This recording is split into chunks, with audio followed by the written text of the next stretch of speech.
What's good to this is everything goes on back in the day in the city was not turning to strong up the city thing.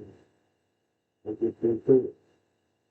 This story is something out of a movie. A reputed Italian mob boss on the run was hiding in plain sight as a pizza chef. From drug trafficking to money laundering, extortion to arms smuggling, powerful mafia families still exist in 2023. These powerful mafia families hold sway in a number of cities around the world, striking fear into the hearts of anyone who crosses their paths. In this video, I present to you some of the most powerful mafia families in 2023. 'Ndrangheta. How important is this town to the 'Ndrangheta? Questa è casa loro, questa è la loro casa. This is the house of the 'Ndrangheta. Their families live here. The wives and the children of the bosses. The mafia controls the territory.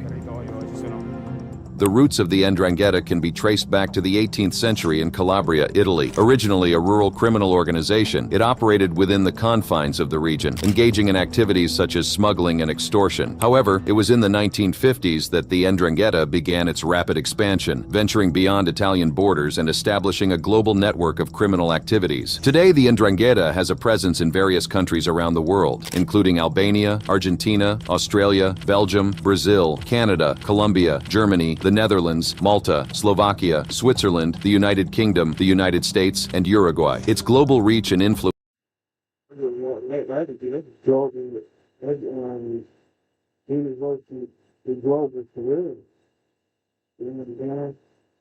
have made it one of the most powerful and feared criminal organizations on the planet. So how did the 'Ndrangheta manage to expand its operations so extensively? One key factor is its privileged relationship with South American cartels. This alliance has allowed the 'Ndrangheta to establish Brazilian Cosa Nostra. The 'Ndrangheta's involvement in drug trafficking has been a major source of its wealth and power. With a turnover estimated at 44 billion euros, it has become a major player in the global narcotics trade. The syndicate controls every aspect of the drug supply chain, from production to distribution, ensuring its dominance in this lucrative market. But drug trafficking is just one facet of the 'Ndrangheta's criminal empire. The organization is also heavily involved in arms trafficking, money laundering, racketeering, extortion, loan sharking, and prostitution. Its diversified portfolio of illegal activities allows it to generate immense profits and maintain its stronghold in the criminal underworld. The 'Ndrangheta's expansion into other countries has been facilitated by its ability to infiltrate and corrupt various sectors of society. It has established connections with politicians, businessmen. Ever wondered what your home looks like from space?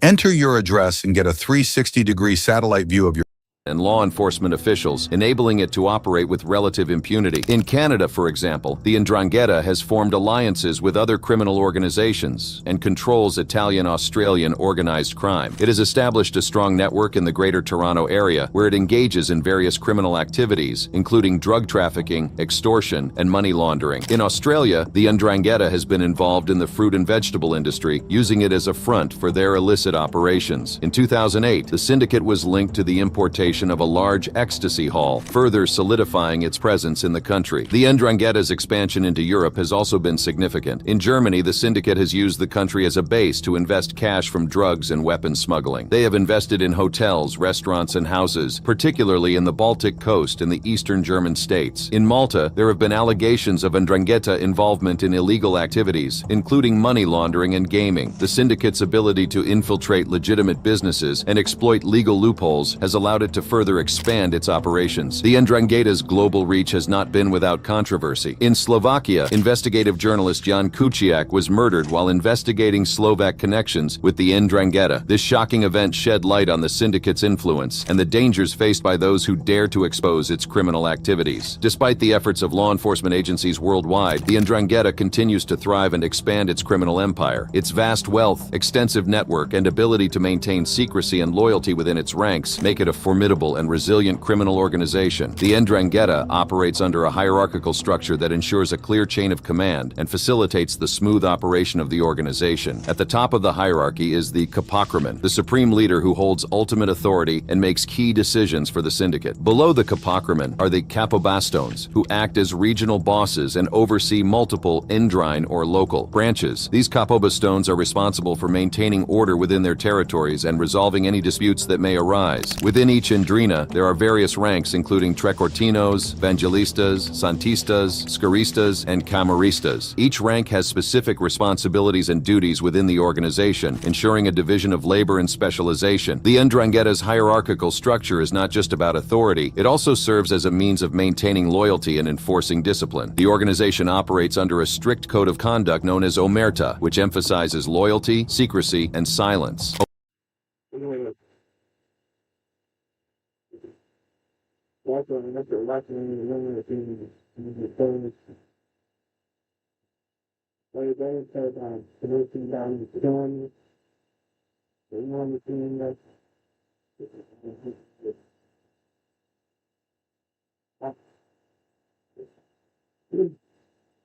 There's nothing like how the rappers be, you know what I'm saying? There's guns and all that, and there's music videos and all that. You know what I'm saying? You never see the mafia doing stuff like that. You know what I'm saying? So, pulling on each other, you know what I'm saying? Shooting each other out, you hear me? The stuff, you know what I'm saying? Omerta requires members to prioritize the interests of the Ndrangheta above all else. Loyalty to the organization is paramount, and members are expected to remain dedicated and obedient, even at the cost of their own lives. Secrecy is another fundamental aspect of Omerta. Members are forbidden from discussing the organization's activities with outsiders or You hear that, right? You know what I'm saying? That's the dance to be speaking about anything about their family. You know what I'm saying? That they do. You know what I'm saying? cooperating with law enforcement agencies. Breaking this code of silence is considered a grave offense, punishable by death. The Ndrangheta's ability to maintain secrecy and loyalty within its ranks has been a key factor in its longevity and success. This code of conduct creates a culture of fear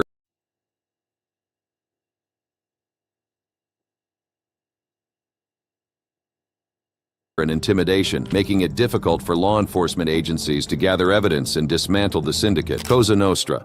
And now to a big mafia takedown today. The FBI, NYPD, and other agencies zeroed in on reputed members and associates of the Colombo crime family. More than a dozen arrests made here, including the man prosecutors say is the Colombo crime boss.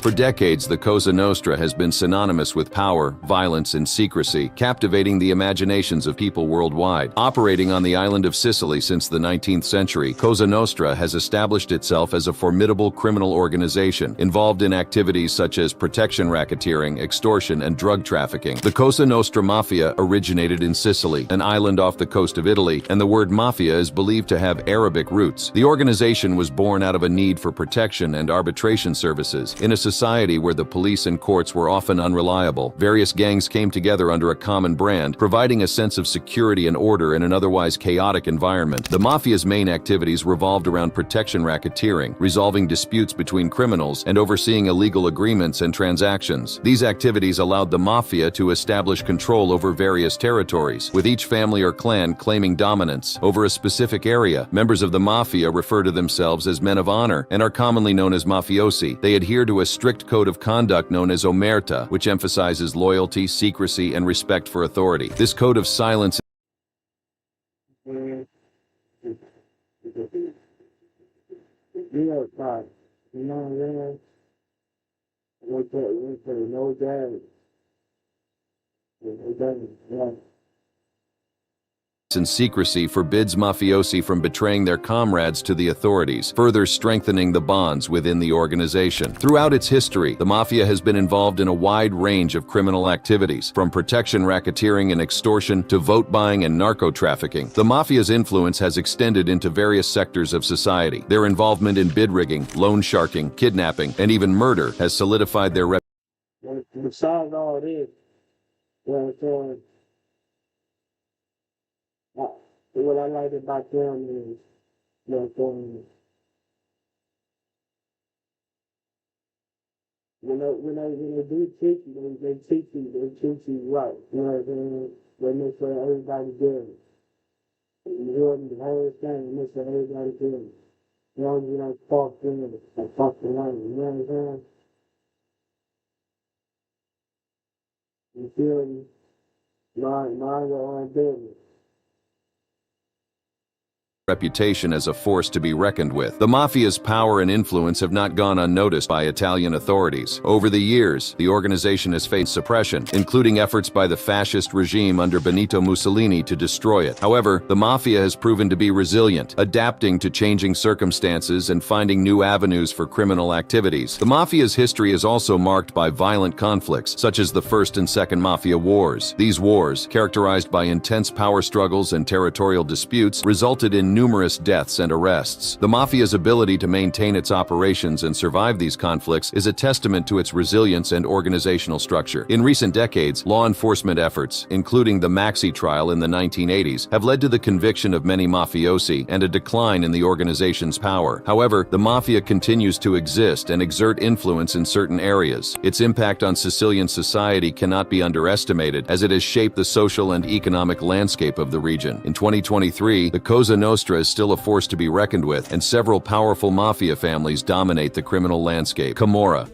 With a history dating back to the 17th century, the Camorra has established itself as a formidable force involved in drug trafficking, racketeering, counterfeiting, and money laundering. To truly understand the power and influence of the Camorra, we must first explore its rich history and origins. Our story begins in the region of Campania, specifically in the city of Naples, Italy. It was here that the seeds of the Camorra were sown. The origins of this criminal organization can be traced back to the turbulent social and political climate of the time. Naples was a city plagued by poverty, corruption, and lawlessness. In this environment, various criminal groups emerged, seeking to exploit the chaos for their gain. These groups eventually coalesced into what we now know as the Camorra. The early Camorra members were primarily involved in petty crimes, such as theft and extortion. However, as the organization grew in size and power, so did its ambitions. The Camorra began to expand its activities into more lucrative ventures, such as smuggling and illegal gambling. By the 19th century, the Camorra had firmly established itself as a force to be reckoned with. It had developed a complex network of clans, each led by a powerful boss. These bosses wielded immense influence over their territories, controlling everything from politics to the local economy. One of the key factors that contributed to the rise of the Camorra was its ability to adapt and evolve. The organization constantly reinvented itself, adapting to the changing times and finding new avenues for profit. This adaptability allowed the Camorra to survive and thrive for centuries. Throughout its history, the Camorra has been involved in a wide range of criminal activities. Drug trafficking, racketeering, counterfeiting, and money laundering became the organization's bread and butter. The Camorra's reach extended far beyond the borders of Italy, with operations in other European countries and close ties to South American drug cartels. However, it is important to note that the Camorra's influence was not limited to the criminal underworld. The organization infiltrated local governments, exerting control over politics and influencing key decision-making processes. This deep-rooted influence made it difficult for law enforcement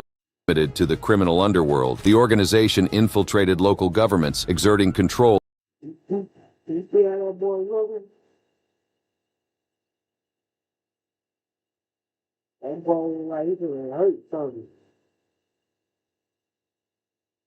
Over politics and influencing key decision-making processes. This deep-rooted influence made it difficult for law enforcement to dismantle the Camorra. Over the years, the Camorra has formed alliances with other criminal groups, such as the Sicilian Mafia, 'Ndrangheta, and Sacra Corona Unita. These alliances allowed for the sharing of resources, expertise, and networks, further strengthening the Camorra's position in the criminal underworld. Despite efforts by law enforcement to combat the Camorra, the organization continues to thrive. Its complex structure and decentralized nature make it difficult to dismantle completely. However, authorities have made significant strides in targeting key members and disrupting their criminal activities. Now we turn our attention to the most powerful Camorra families in 2023. These families have risen to the top of the criminal hierarchy, wielding immense power and influence within the organization. The first family on our list is the Licciardi clan, known for their dominance in drug trafficking and money laundering. Led by boss Antonio Licciardi, this clan has established a stronghold in Naples and its surrounding regions. Their connections extend beyond Italy, with ties to South American drug cartels and a significant presence in Spain. Next, we have the Mallardo clan, led by boss Raffaele Mallardo. This family has a strong presence in the Campania region, particularly in the city of Caserta. The Mallardo clan is involved in various criminal activities, including drug trafficking, extortion, and illegal gambling. Their influence extends to the political sphere, with connections to local government officials. The Moccia clan, led by boss Pasquale Moccia, is another powerful force within the Camorra. This family has a reputation for its involvement in drug trafficking and racketeering. They have a significant presence in Naples and have expanded their operations to other European countries, such as the Netherlands and Romania. Our next family is the Contini clan, led by boss Salvatore Contini. Known for their involvement in counterfeiting and money laundering, the Contini clan operates primarily in Naples and the surrounding areas. They have established connections with other criminal organizations, including the Russian Mafia and Chinese triads. Moving on, we have the Polverino clan, led by boss Giuseppe Polverino. This family has a strong presence in Spain, particularly in cities such as Alicante, Tarragona, Malaga, and Cadiz. The Polverino clan is heavily involved in drug trafficking and money laundering, making them a formidable force within the Camorra. These most powerful Camorra families in 2023 represent the pinnacle of power within the organization. Their activities span a wide range of criminal enterprises, from drug trafficking to money laundering. Their influence extends beyond Italy, with connections to other criminal groups and operations in various European countries. Yakuza.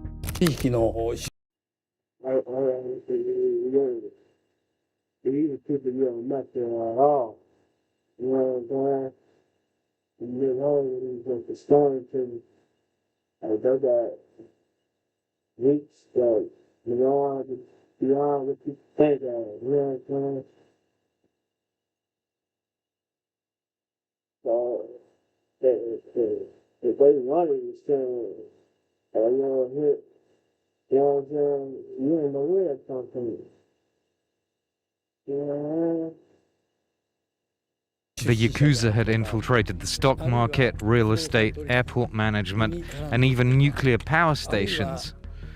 These violent groups were everywhere, in key sectors of the economy. In the shadows of Japan's history, a clandestine organization emerged known as the Yakuza. With a history dating back centuries, the Yakuza have evolved into one of the most powerful and feared criminal syndicates in the world. Today, we will take a journey through time to uncover the origins and evolution of the Yakuza. The roots of the Yakuza can be traced back to the Edo period in the 17th century. During this time, Japan was undergoing significant social and economic changes, leading to the rise of a new class known as the Chonin, or townspeople. As the Chonin sought protection and security in the rapidly changing society, they formed mutual aid groups called Machiyako, which laid the foundation for what would become the Yakuza. The Yakuza's influence spread across Japan, with different factions emerging in various regions. Notably, the Kansai region, including cities like Osaka and Kyoto, became a hotbed for Yakuza activity. The Yakuza families in Kansai, such as the Yamaguchi Gumi and the Sumiyoshi Kai, would later become some of the most powerful and influential in the Yakuza world. In the early days, the Yakuza operated as vigilante groups, providing protection and enforcing their own version of justice in their communities. They upheld a strict code of conduct known as the Yakuza no Michi, or the Way of the Yakuza, which emphasized loyalty, honor, and respect. Over time, the Yakuza transformed from vigilante groups into organized crime syndicates, engaging in various illegal activities to amass wealth and power. They became involved in gambling, prostitution, and extortion, solidifying their grip on the criminal underworld. The Yakuza's influence extended beyond the realm of crime. They infiltrated legitimate businesses, including the Japanese real estate market, banking sector, and even politics. Through their connections and financial power, they exerted control and manipulated the economic and political landscape of Japan. One of the most iconic symbols of the Yakuza is their intricate tattoos, known as irizumi. These tattoos, often covering the entire body, serve as a mark of identity and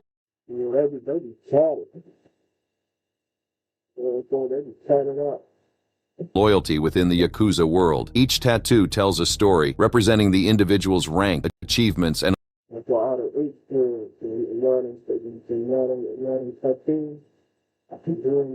allegiance to their family. Today, the Yakuza continue to operate in the shadows, adapting to the changing times and facing new challenges. While their influence has declined in recent years due to legal developments and changing market opportunities, they still engage in criminal activities, including drug trafficking and human trafficking. At the heart of the Yakuza lies a strict hierarchy, with an oyabun, or boss, at the top and kobun, or gang members, at the bottom. This hierarchical structure mirrors the traditional Japanese social order, emphasizing respect, loyalty, and obedience. The oyabun holds absolute authority and is revered as a father figure by the members of the family. They make all the major decisions and dictate the direction of the Yakuza's operations. Loyalty to the oyabun is paramount, and disobedience is met with severe consequences. Becoming a member of the Yakuza is not a simple task. It involves a rigorous initiation ceremony known as Sakazuki. During this ceremony, the prospective member must swear an oath of loyalty and commit to upholding the Yakuza's code of conduct. The Yakuza are known for their unconventional rituals, one of which is the yubitsume, or finger-cutting punishment. This ritual is performed as a form of atonement or punishment for a member who has committed a grave offense. By severing a portion of their little finger, the member demonstrates their remorse and loyalty to the family. Rituals play an essential role in Yakuza culture, extending beyond the realm of crime. They engage in traditional Japanese.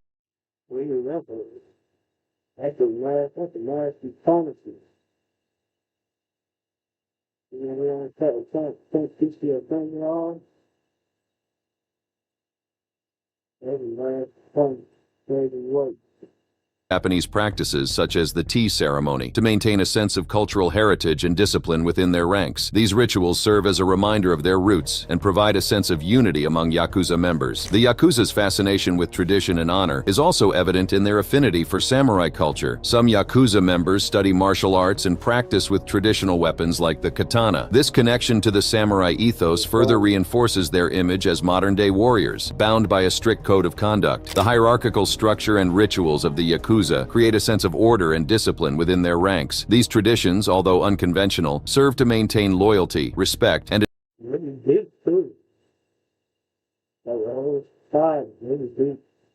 a distinct identity among Yakuza members. Solntsevskaya Bratva.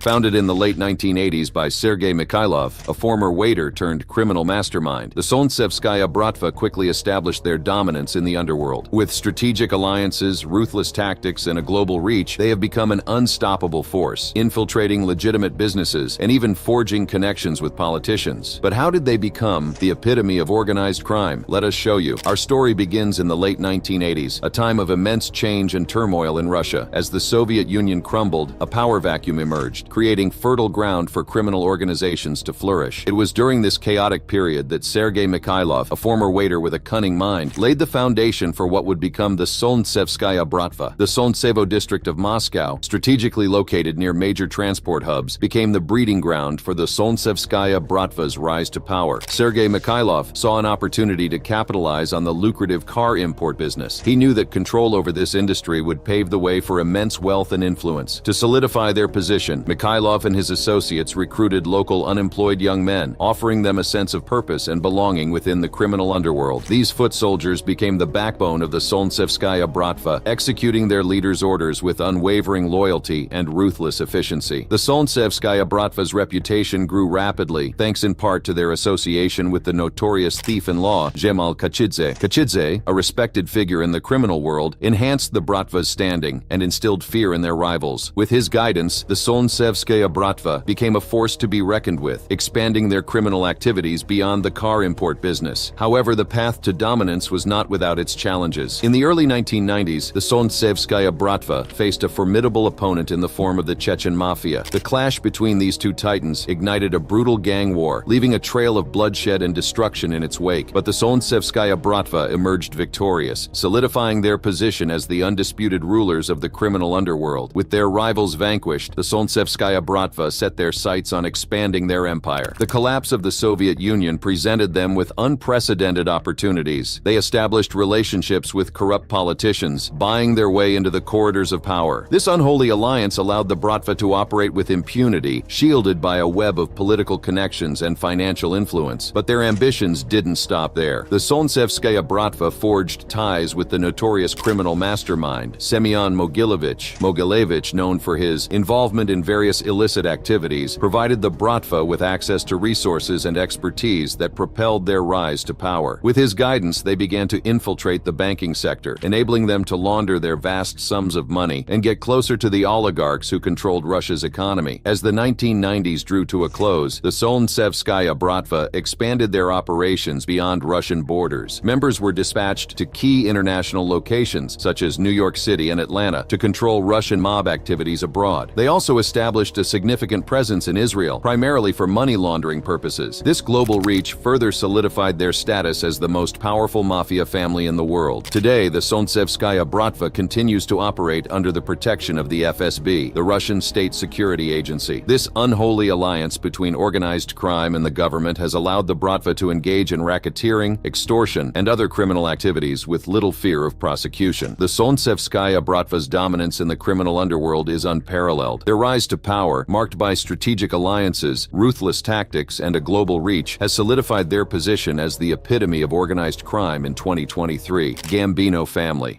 Members and associates of the family. On top of that, 6 individuals in Italy as part of a kind of a coordinated effort. In Sicily, arrested as well. One remains at large overseas. This effort, I think, surprised some folks because I think there's been a feeling in the general public that the mafia in New York City is just not something that's relevant anymore. And this, with a long and complex history dating back to the early 1900s, the Gambino family has been at the forefront of the mafia world, dominating organized crime in New York City and beyond. From their origins in Palermo, Sicily, to their rise under the leadership of Carlo Gambino, this family has been involved in various illegal activities, including racketeering, extortion, fraud, gambling, money laundering, prostitution, and drug trafficking. The Gambino crime family all began with a group of mafiosi from Palermo, Sicily, who sought new opportunities in the land of opportunity. Ignazio Lupo and Giuseppe Morello were among the first to arrive in New York City, bringing with them the traditions and secrets of the Sicilian mafia. They quickly established themselves as formidable figures in the criminal underworld, engaging in activities such as counterfeiting and extortion. However, their reign was short-lived, as they were soon imprisoned for their illicit activities. With Lupo and Morello behind bars, a new leader emerged to take control of the faction. Salvatore Toto D'Aquila, a cunning and ambitious mafioso, seized the opportunity to establish his dominance. Under his leadership, the faction became known as the D'Aquila crime family, marking the beginning of the Gambino crime family's journey. D'Aquila wasted no time in expanding his criminal empire. He formed alliances with other Italian-American criminal organizations, forging connections that would prove invaluable. Well, I know everybody's heard of it.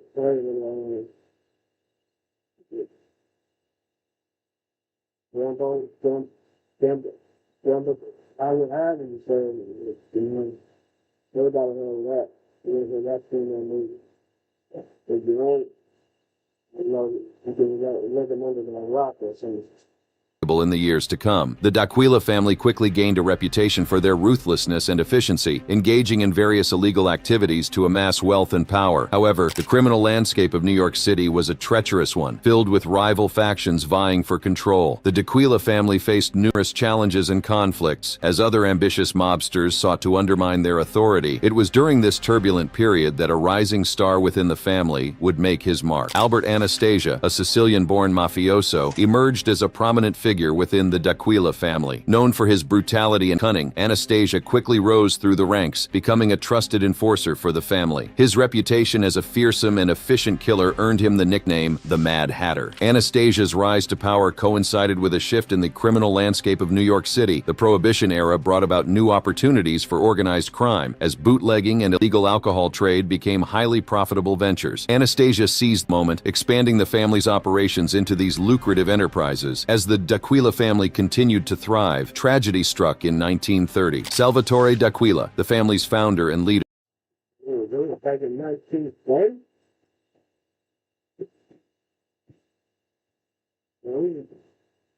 What did happen in 1940? Was assassinated in a power struggle with rival factions. This event marked a turning point for the family, as a new leader would soon emerge to guide them through the turbulent years ahead. Carlo Gambino, a Sicilian-born mafioso known for his intelligence and strategic thinking, stepped into the leadership role. Under Gambino's guidance, the family underwent a transformation, adopting his name to become the Gambino crime family. With his keen business acumen and ruthless determination,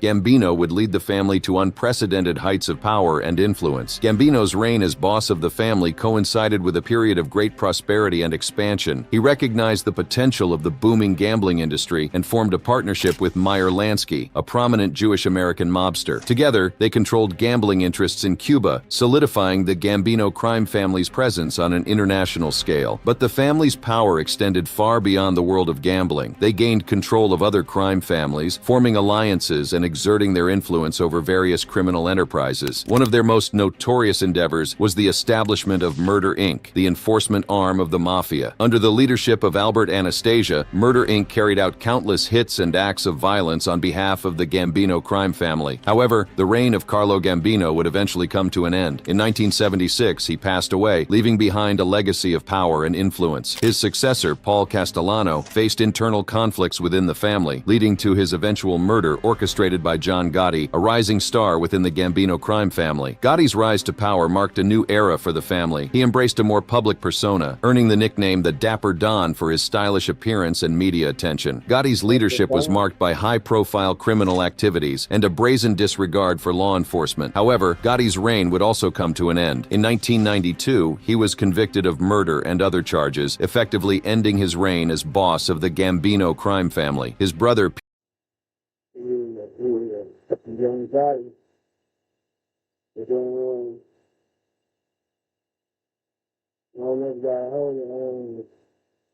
the Irish man, I forgot his name, but there's a lot of them, like the Godfather, and Peter Gotti took over as the head of the family, but the family's fortunes declined under his leadership. Nevertheless, the family is still going strong. On November 8, 2023, a 16-count indictment was unsealed at the federal court in Brooklyn, charging 10 members of the Gambino crime family with racketeering conspiracy, extortion, witness retaliation, and union-related crimes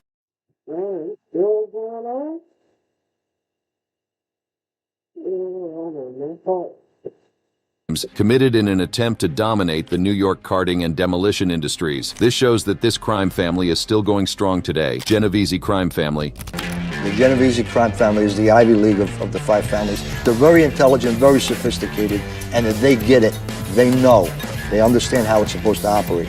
You don't want to tangle with these guys. In the seedy underbelly of New York City, a criminal empire was born. The Genovese crime family, originally known as the Luciano crime family, traces its roots back to the early 20th century. It all began with the Morello gang, led by the infamous Giuseppe Morello, in the streets of East Harlem. The Morello gang was one of the first Italian-American criminal organizations in the city, laying the foundation for what would become the Genovese crime family. They were involved in various illegal activities, including extortion, gambling, and bootlegging. As the years went by, the family expanded its operations and gained more power. It was during this time that a young and ambitious man named Charles Lucky Luciano entered the scene. Luciano had a vision for the future of organized crime, and he would play a pivotal role in shaping the Genovese crime family. Luciano's leadership and in the streets of East Harlem, the Morello gang was one of the first Italian-American criminal organizations in the city, laying the foundation for what would become the Genovese crime family. They were involved in various illegal activities, including extortion, gambling, and bootlegging. As the years went by, the family expanded its operations and gained more power. It was during this time that a young and ambitious man named Charles Lucky Luciano entered the scene. Luciano had a vision for the future of organized crime, and he would play a pivotal role in shaping the Genovese crime family. Luciano's leadership and strategic thinking propelled the family to new heights. Under his guidance, the family became involved in racketeering, murder, labor union infiltration, extortion, and illegal gambling. Luciano's influence extended beyond the family as he formed alliances with other prominent mobsters, creating a network of power and control. However, Luciano's reign would not last forever. In 1936, he was convicted of running a prostitution ring and sentenced to prison. This marked a turning point for the family as Vito Genovese stepped in to fill the void left by Luciano's absence. Genovese was a ruthless and cunning leader who would leave an indelible mark on the family. Under his rule, the family transformed, adopting his name and becoming the Genovese crime family. Genovese expanded the family's criminal enterprises, solidifying their control over various illegal activities.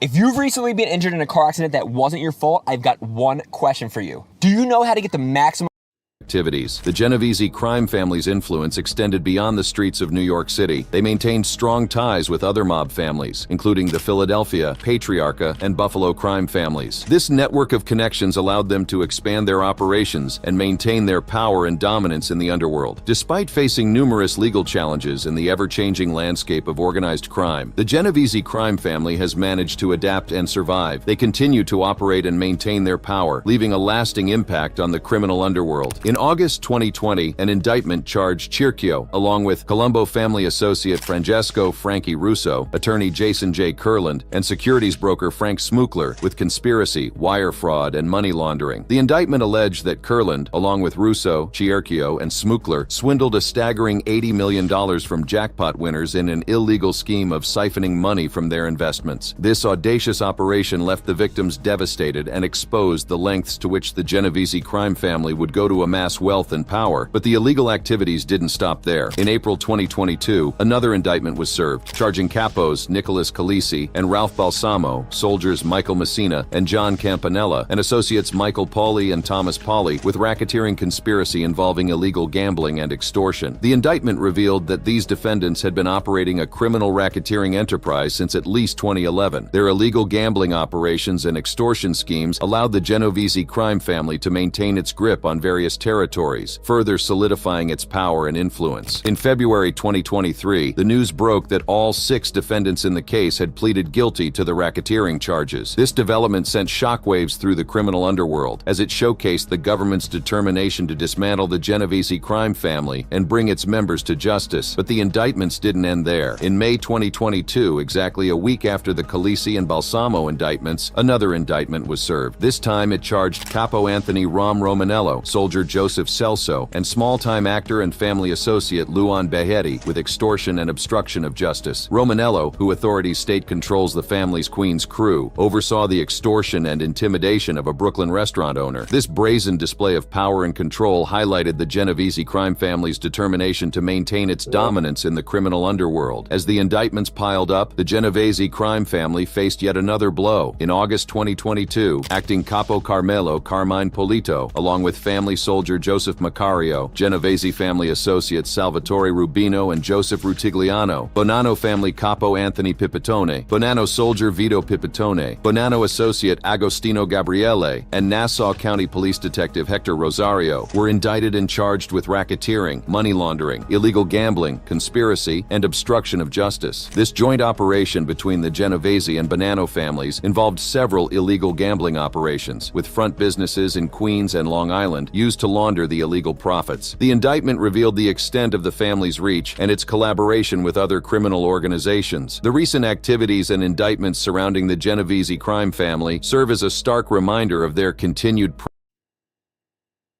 presence and influence in the criminal underworld. Despite that's what it is. Like, comment, subscribe, and share this video.